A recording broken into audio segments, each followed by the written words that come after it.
Record ஆகுது. என்னோட presentation எங்க? அதெல்லாம் ஆகட்டுங்க. அதானே இப்போ 4:09 ஆச்சு. So what is left? I'll just finish this white balance. I'll finish this white balance and we'll go for the next thing.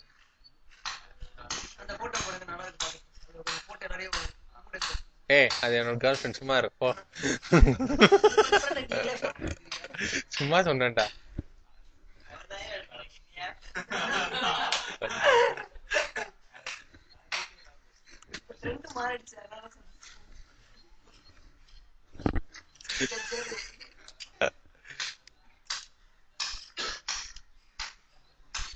See, before I present the concept on white balance, I want to explain something called color temperature.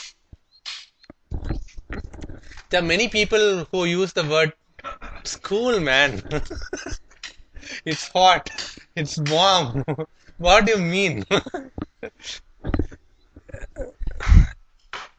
As feelings have a color, light even has a color.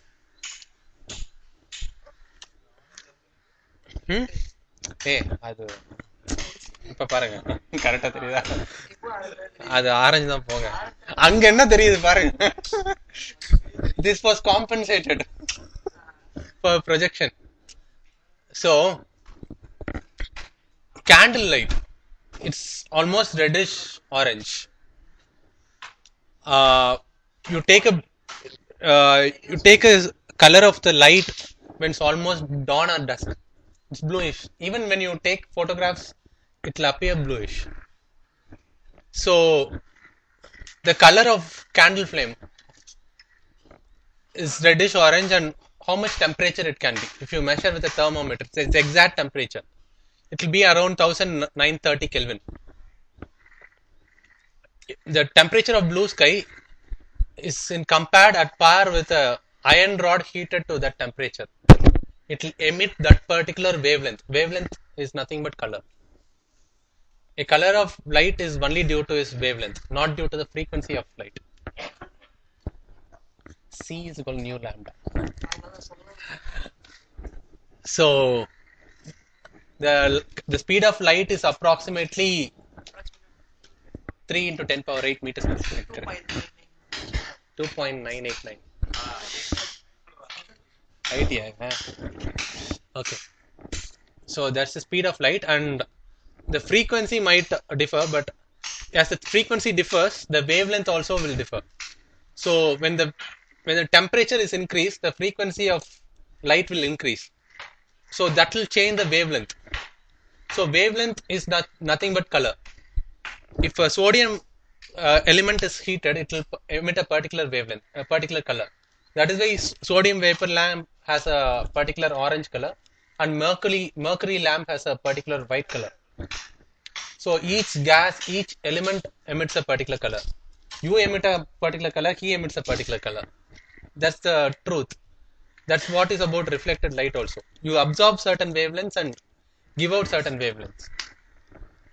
Blue sky, for example, because of diffraction of light between particles, scattering happens, and only the blue light gets scattered more because of lower wavelength.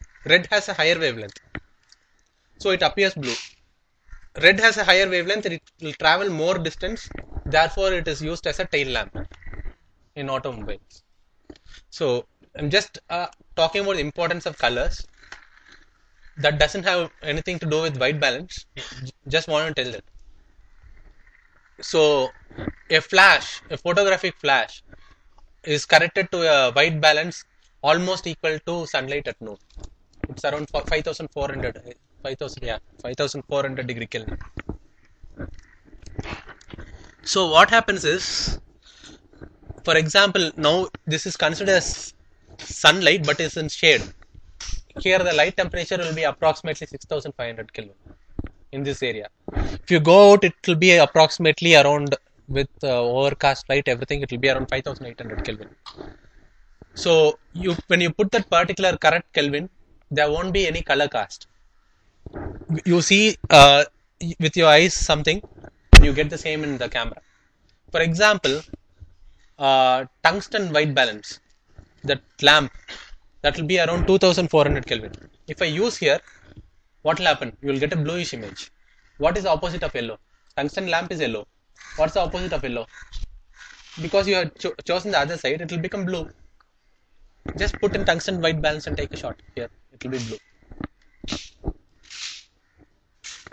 Tube light emits green. So, its white balance, when used wrongly, will give magenta color. Yeah, use tube fluorescent lantern. It should give magenta. It will give magenta. It should give magenta. What's the doubt in that? Fluorescent lantern. Tube light. It will give magenta. There's a magenta. Yeah. There will be a magenta cast. So this is the reason why you should use a perfect white balance. But I'm telling you, I really have not cared about white balance when I'm shooting. I'll always put in auto white balance. And most of the time it gives a good white balance. And one other thing is, I shoot always in raw format. I can always change the white balance in post-processing. But if you are a person who shoots JPEG, please set your white balance. After that, if you want to change the color balance, it is going to take your pixels away. It will definitely reduce your image quality in JPEG. In RAW, nothing happens. The only thing you do is you take the processing from the camera to your laptop. Nothing else. In JPG, what happens is the camera will process and put it there. It will digest it there itself. So if you want to redigest it, the nutrients will be already absorbed.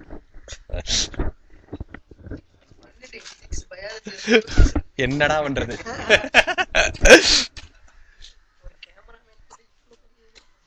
So the same scene. This is an auto white balance. This is custom white balance. That is, what I do is I put a white card. There's a custom white balance option. I can show the camera towards that white card, and if I measure, the camera will calibrate itself.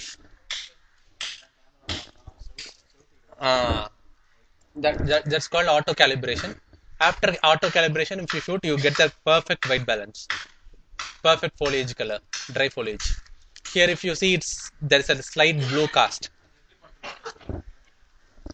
Every time you have in a particular scene, I have to physically demonstrate. I cannot explain. It's through the menu, so I'll explain. So the same thing in tungsten. What happened? This is the same color it appeared in his camera also now. So this is why you have to use the right white balance, because different sources of light, whatever we discussed, will have different color. So therefore, you should put your judgment before taking the photograph. If you are using JPG, you have a SLR shooting raw, don't care about it. We can take care of it later. When I'm looking at the leaves with the tungsten light, then this picture will become color. Didn't get you. Yeah, if the same leaves, if I had put a bulb there, then it would have been perfect. Because it's almost like a blue filter, and it compensates for the yellow. See, olden days, what they do is there were tungsten balance films. They sell as tungsten because there was no flashlight available. They sold tungsten balance films. So in those films, if you shoot in normal daylight, it will be blue in color only. Yeah, it's not coating; it's a chemical. It's a halogen used. And again, no, it's not. It's totally digital in a digital camera. In a film camera, what we do is, suppose I have bought a normal daylight balance film, and if I want to use for tungsten light, I use a blue filter in front of the lens, and it will compensate. Optically, it happens that way. Electronically, there are other ways to do it. See, because the camera ultimately only measures the light intensity, the luminosity. It never measures the color. If you look at the Bayer pattern in CCD, it is never the color. The intensity is measured in each cell, and each cell has the different color elements. So it's only the intensity finally. That's why we should always choose the white balance.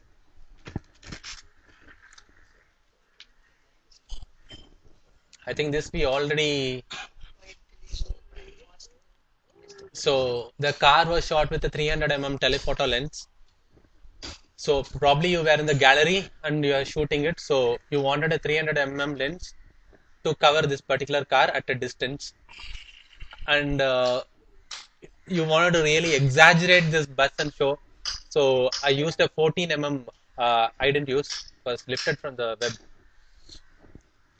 14 wide angle lens to exaggerate the view. So see, one thing about lenses is if you are using a tele lens, it will compress the perspective. For example, the distance between the car and the rear side of the track, it's a huge distance, but it appears so close. So tele lenses actually compress the perspective. Perspective na enna? What is perspective? You stand before a long narrow railway track. You see the tracks converging with each other at a distance. That effect is called perspective. So our eyes can be for a 35 camera, it can be compared equivalent to a 50 lens on a full frame camera. That is our eyes perspective. Yeah, that's coming. That's coming. The thing is, in photography, there are so many things which are interrelated. I have to take one by one. So, if you want to exaggerate something, use a wide angle lens. If you want to compress something, use a 300 lens or a telephoto lens. If you want to take a portrait, for example, I would prefer a 100 or 85 where it will give a good perspective. Like it will give a compressed perspective. I don't want to show the nose longer than the ears. If I use a 14 come close, it will be a funny photograph of a portrait. So normally you don't do that. And there are some special lenses called fisheye lenses. So this is the perspective the lens will give. It's very good for architecture photography and all. And there's the photograph of a toad over there on the right hand side. It's a macro lens. Macro lens is a special lens which is capable of close focusing. Insects, small objects, you can use a macro lens. The purpose of using a macro full 1:1 macro lens is you'll be able to capture the subject same size on the sensor. Live size of the subject will be on the sensor. Now imagine how big it can be printed. And as it appears, the same size it will occupy the sensor also. That means when I blow it up in a screen, it's going to fill the entire screen.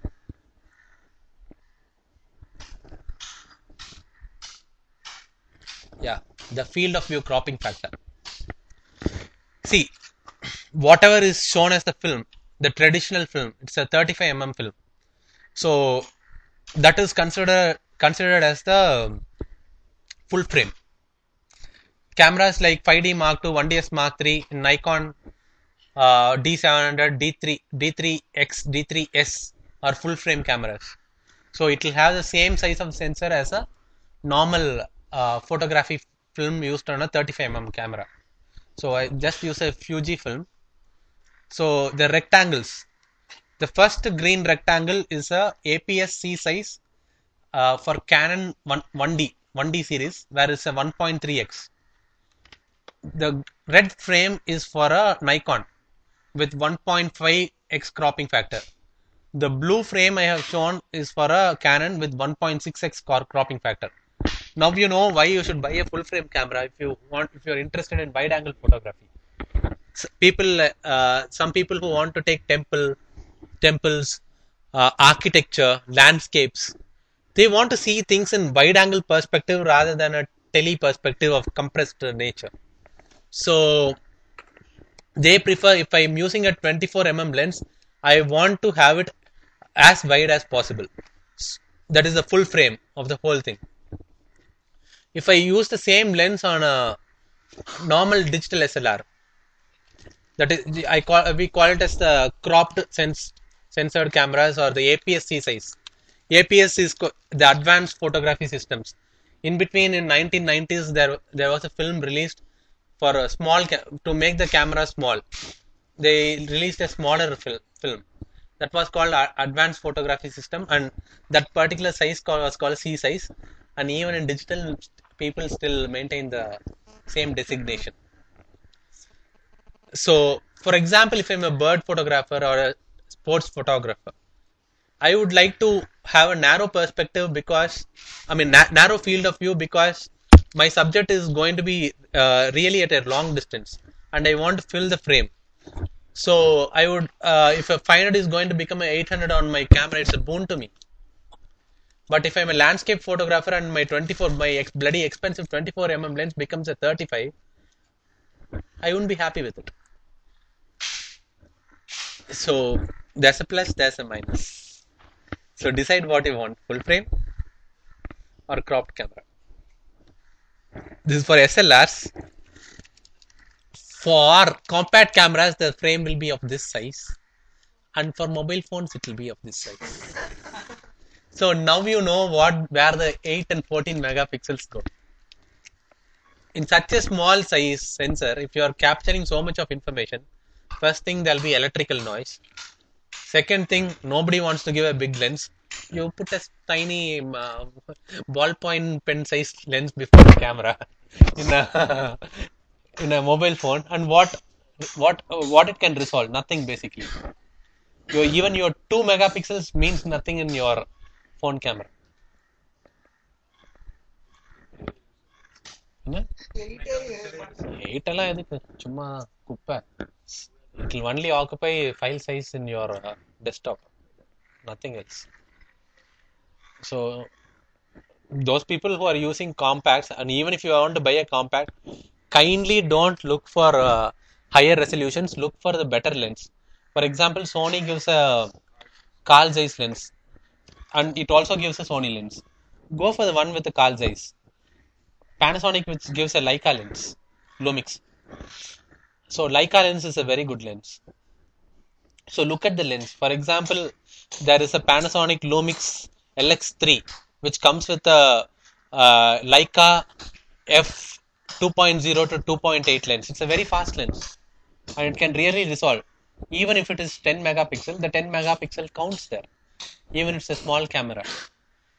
The Canon G series G10, it is not 14 megapixels, it's just 10. And one of the best compact cameras is this Canon S95. It has a reasonably big sensor as in G10 and it has a good fast lens. It has dials for both aperture and shutter control. Look for such features in a compact camera.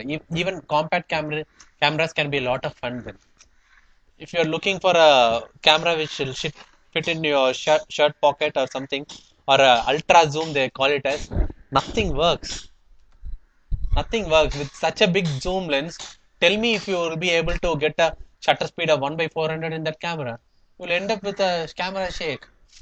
It's just marketing gimmicks there. With ultra zoom 10x 14x, has anybody made a good picture?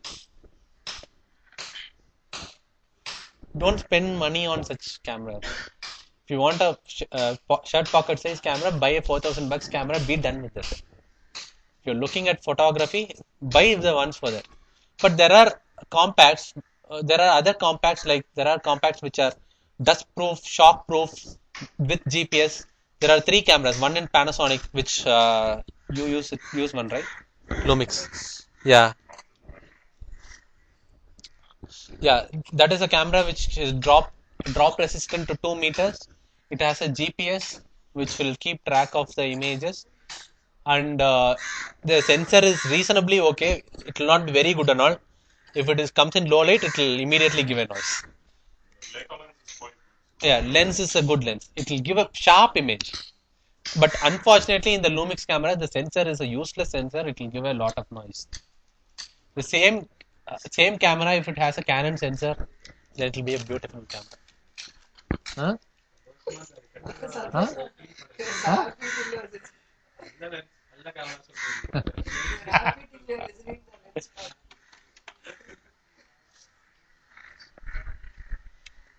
So that's the end of Solomon Grundy. And see, file format.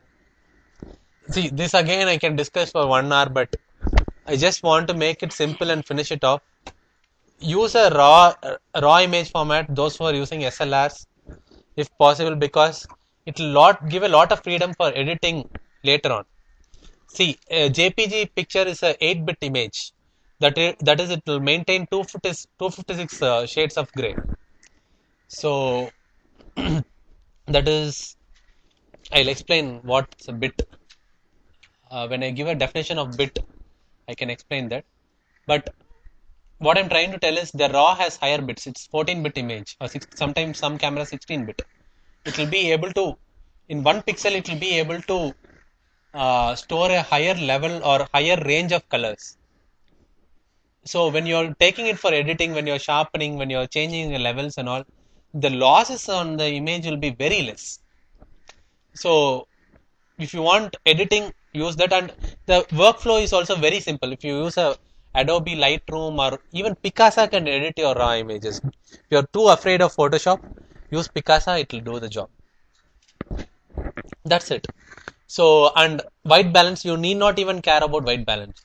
You can come to your home and change the white balance whatever you want. So it gives a lot of flexibility. See, this is something I really didn't want to cover, but I just thought because every camera has a flash, let me cover that. If you use flash, I'm telling you, you'll get a flat image. See, in most of the manuals, this I took from one of the Canon's manual. They say this is a better image, this is a better image, and this is a bad one. But I like this image compared to this. This is all taste. I see shadow, highlight, everything there. They say the light, because she wore a cap, her eyes are in darkness, and because I used a fill flash, the shadow got filled. It's all a preference. Like if you have a particular taste, like you want to fill the shadows under the eyes. For example, if it's a sunny day, the sun is right over your head. There can be raccoon eyes. Raccoon eyes, you have seen raccoons. I call it raccoon eyes. There'll be a no raccoon eyes. It will have a dark circle around the eye. So basically, when sunlight falls down, you have your forehead, and forehead will cast the shadow on the eyes. So if you want to fill that shadow, just put fill flash and the job is done. But thing is, if you are an artistic photographer, you look for shadows and highlights in an image. You show it naturally. So that's the trend in photography now. You show it as naturally as possible. So getting this image, getting this metering is far more difficult. This any wedding photographer will do. So you should show all the tones. That is why you show the mood in a photograph. It's like it's almost like she wants to commit suicide here. Here she smiles. And if somebody wants to claim this is a better photograph, well, her eyes are correctly exposed. That's what I would say. So it's perspective. And whenever you are using a built-in flash, it directly hits the retina and comes back. So retina obviously has blood cells, and therefore red eyes are seen. So the only other option left is you can use red eye reduction option in compact cameras, where it will first give a flash, make the eyes get used to that kind of bright light, and second flash, nothing happens and you take a shot. But still red eyes can still come in a compact. In SLR, what we do is we put a overhead flash. So since it's at a different angle and the distance is really large, once the light hits, it gets diffused everywhere. So the red eyes are not seen.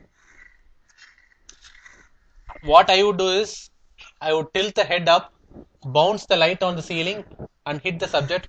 So the light will be really soft. It won't even look like flash. It will almost look like sunlight. So there are better techniques in flash photography. Flash photography is a different ball game altogether. It comes into a studio area, and there are much better things to do in a studio. I can always show them. Just feel like showing those things. Like this I did with one of the photographer, Bhargavi Mani. எங்கடா போட்டேன்?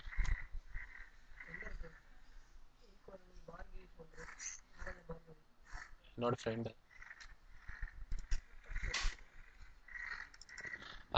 This we had some studio session some 4 5 months back. So just trying some different lighting, like it's all friends between friends we are trying. So basically experimenting with light and all. So you can do such things like you can experiment with light and do a lot of things. It doesn't look like flash. We're just experimenting with light in the studio. Unfortunately, the color balance between my monitor and projector is totally different and it's appearing. It's just like you can really experiment in studio. It's a Swarovski crystal actually. We try to light it.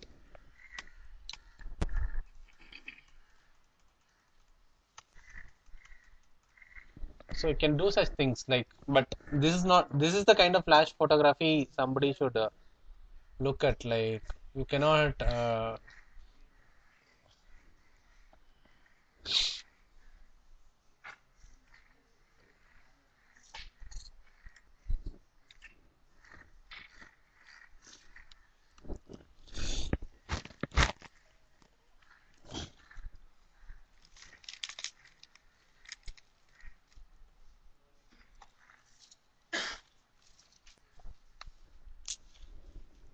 This is one important topic I want to cover, and we can end the presentation probably after this. If time permits, we can go for post processing. So that is what I thought. Uh, See, there are light meters in your camera, as I already told you. So if you look at a SLR, you will find a evaluative. In Nikon, they call it as matrix metering. In Canon's term is evaluative metering. Some other Sony might call it average metering. It all means the same. What happens is it will take the entire frame and it will apply its own algorithm for measuring light. We don't have any control over it, so I'm not even talking about that. It's used in all the automatic modes. So that's the end of it. And you can use it. It gives a really good response. Center weighted metering is like it will take the center portion of the image. This portion, what I'm showing you. So there it gives more weightage and takes a reading there. This was one of the classical meters used during olden days, and almost all cameras had a center weighted meter.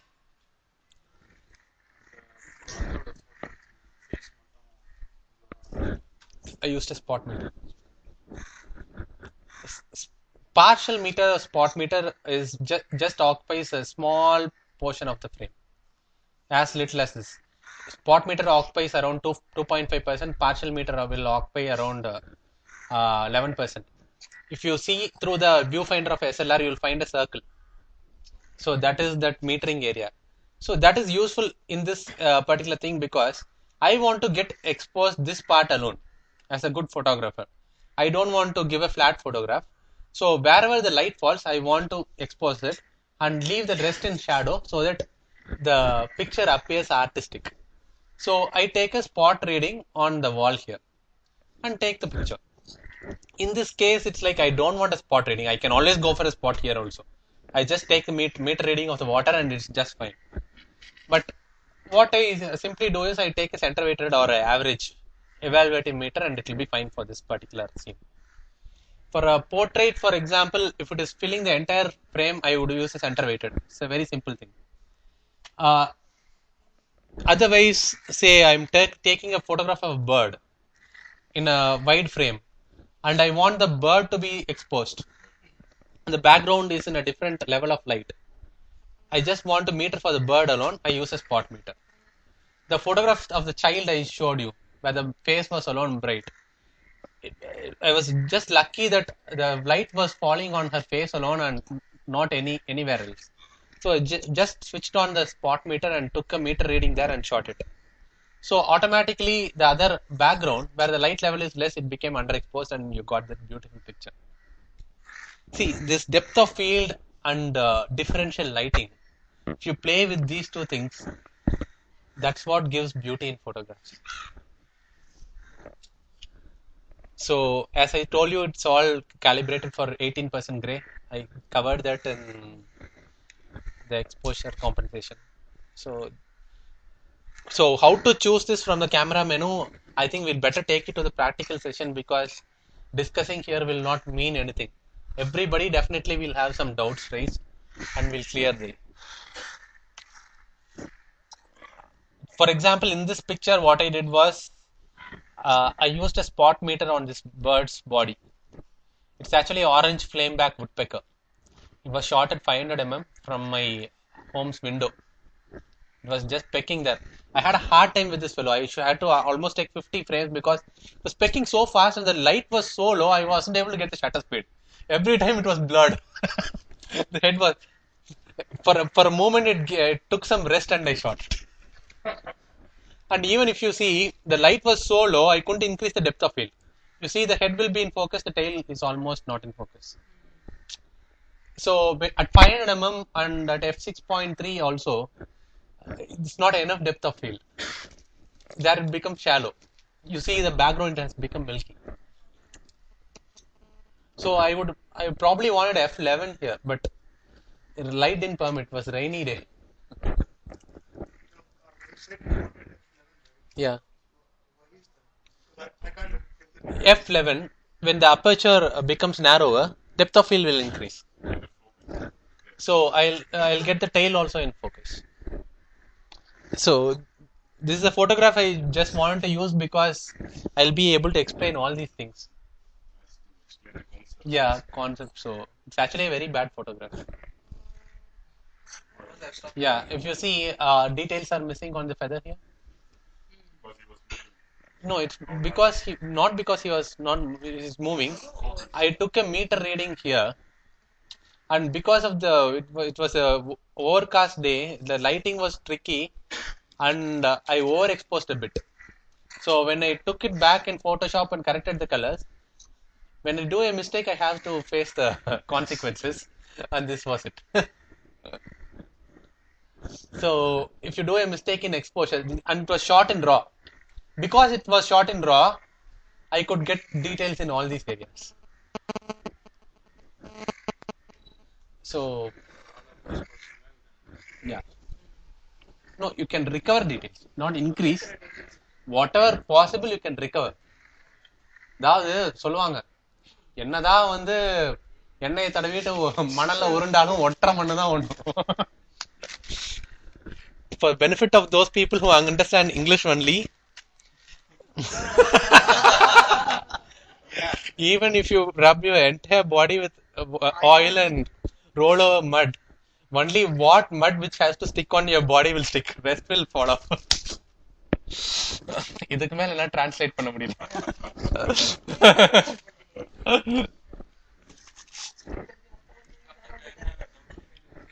இப்படி மண் ஒட்டலையாண்ணா?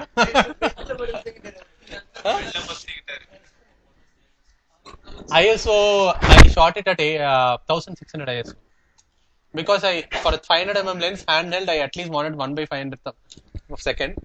That time I did all adjustment, put it over the window, got 1/50 and managed it. Light was only so much. See, in such situations you cannot take photographs. You should leave it. Okay, it's not possible and leave it with such a lens. So this I covered. Hey, When you say I want to do this. Yeah, beer bottle experiment. I call it as beer bottle experiment because whenever we take photographs, see, something should be interesting to photograph.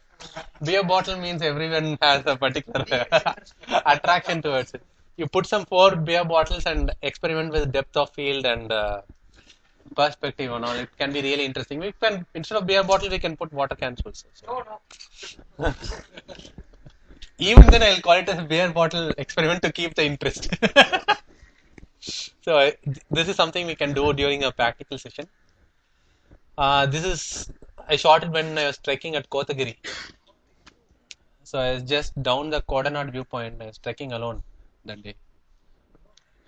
Yeah, I- I'm from Coimbatore actually, so it's just a 1.5 hours drive from my place. So when I feel really bored, I have my friend's estate. I park my car, we walk down. It's a beautiful. Down there is Bhavani. I cannot see Bhavani now because it was all in mist. It's a beautiful peak to see. So shot 6:30 in the morning. It was shot at a very wide aperture, but with a wide angle lens. Therefore, everything is in depth of field. Yeah. See, there the problem is once it gets projected, the color, the intensity, everything is whatever is here is not same there. Here it's a light emission, there is it's a light reflection. So things will differ. Cherry mom.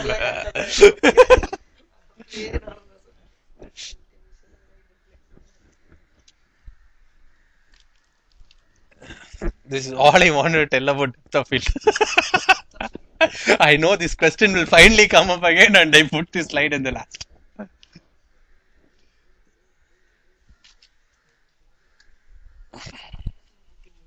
என்ன இது இது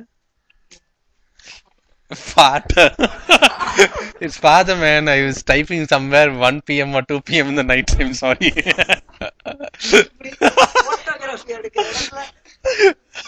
So the distance of camera is very important when you have a partner.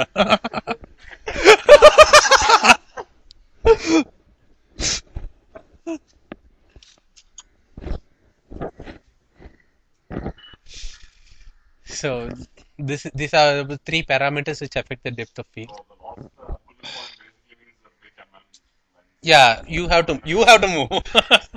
You have to move along with the camera.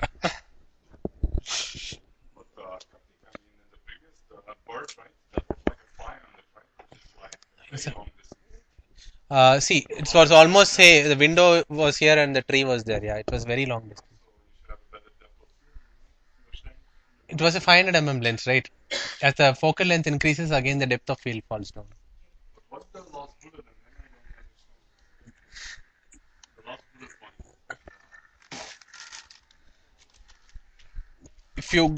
If you go closer to a particular subject, say if I'm taking a wide angle shot of this group, everybody will be in focus. If I come very near you and take a shot, only you will be in focus. Other people will go out of focus. So with the bird, it should have been a higher depth of field, right? Because the camera is very focused. But again, you have to see all the points together. The focal length is really high. I am talking about a 500. When we are discussing photography, we are talking from some 24 to 100 It's something like 500 It's a phenomenal focal length. So there, once you start using those focal lengths, you'll understand what will be the effect on what.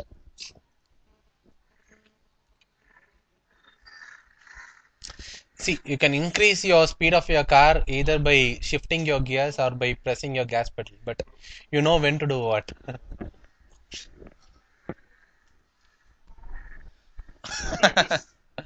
This is one of the beauties I captured at Yeligiri. Yeah, it was sitting on a blade of glass, so just gave f4, and it was perfect depth of field to capture the blade of grass and this particular whatever you call it as. Huh? ಇಲ್ಲ ಗೊತ್ತಿಲ್ಲ ಯಾರು ರಾಜನವ ರಾಜನ ಕೇಮು Bhagat Bhagat okay Bhagat is I think today he's having a workshop at IIT CCD IIT coffee day at IIT yeah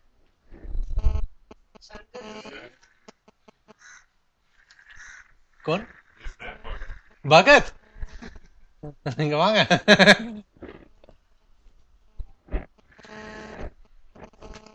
Bhagat, can you show up, please?